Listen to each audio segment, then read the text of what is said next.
하거나 멀리 여행을 하게 되면 이동장을 통해 하는 경우가 많은데요.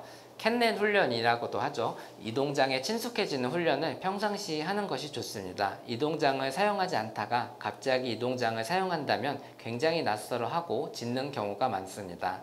집에 있을 때 간식 등을 사용하여 이동장 안에서 간식을 먹게 하는 등의 방법으로 이동장에 친숙하고 편안한 환경으로 만들어 주신다면 이동 시에 큰 흥분 없이 잘 이동할 수 있겠습니다. 또한 여행을 하고 이물 등이나 음식을 잘 못 먹어서 내원하는 경우가 많은데요. 평상시 산책에서 길에 떨어져 있는 음식이나 이물질들을 못 먹게 교육해 주시는 것이 좋겠습니다. 네, 대표적으로 먹으면 안 되는 음식들이 양파, 파, 마늘, 생강, 부추 같은 음식들은 빈혈을 일으킬 수 있기에 양념에 들어가 있는 음식도 주시면 안 되겠습니다. 익힌 고기나 이런 부분들은 건강 상태에 따라 주셔도 되지만 뼈가 있는 족발이라든가 뼈가 있는 삼계탕 같은 것들을 주시게 되면 소화가 안 되거나 내려가다가 장을 막는 경우가 있을 수 있어 최대한 주지 않는 것이 좋겠습니다. 또 먹지 말아야 할 과일류로는 이제 포도, 자몽, 체리씨 같은 과일 씨류, 아보카도 등이 있을 수 있겠습니다. 또한 말린 오징어라든가 말린 과일류 등은 소화장애라든가 혹은 불어나서 폐색을 일으킬 수 있게 가급적 작게 잘라주시거나 적게 주시는 것이 좋겠습니다. 물놀이 이후에 동물병원에 내원하는 경우 중 가장 흔한 질환은 외이염, 피부염, 결막염, 콧물 등이 있겠습니다. 물놀이를 하게 되면 귀에 물이 들어가는 경우가 많아 외이염이 발생을 많이 하게 되는데요. 물놀이 이후에 귀나 피부를 잘 말려주시면 좋겠습니다. 물론 드라이기 등의 시설이 갖춰져 있지 않은 곳들이 많을 텐데요. 잘 흡수되는 스포츠 타올이나 면봉 등을 활용하여 물기를 최대한 말려주시는 것이 좋겠습니다. 또한 물놀이 이후에 물이 눈에 들어가거나 모래가 들어가는 경우도 있을 수 있어 혹시 이러한 부분이 발생하면 인공 눈물이나 생리식염수로 바로 씻어주시면 심해지지 않을 수 있겠습니다. 또한 털을 잘 말려주시지 않으면 체온 조절이 잘 되지 않아 콧물 등의 감기가 걸리는 경우가 있을 수 있어 물놀이 이후에 털을 잘 말려주시면 좋을 것 같습니다.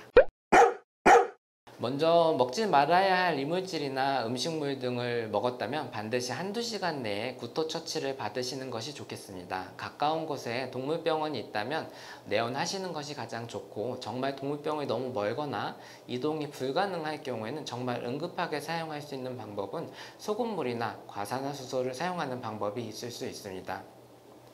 둘 다 추천되는 방법은 아니지만 둘 중 하나를 꼭 선택을 해야 한다면 과산화수소가 효과가 더 좋고 상대적으로 부작용이 적기에 과산화수소가 조금 더 낫겠습니다.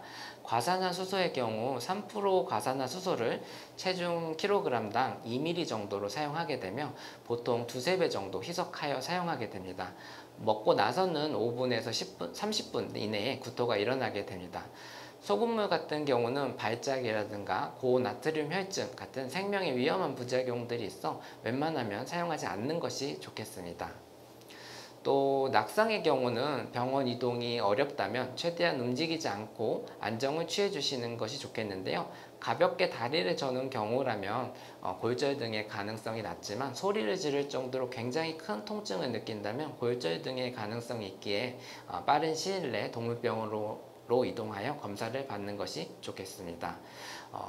강아지한테 물리는 교상의 경우 피부에 발적이 있는 정도의 가벼운 정도라면 생리식염수로 깨끗이 씻어주시고 상처를 포비돈 같은 소독약으로 소독해 주시고 후시딘 같은 연고를 발라서 응급조치를 해주시면 좋을 것 같고 상처가 심해서 근육이 보이거나 할 정도라면 빨리 병원에 가서 이제 처치를 받는 것이 좋겠습니다.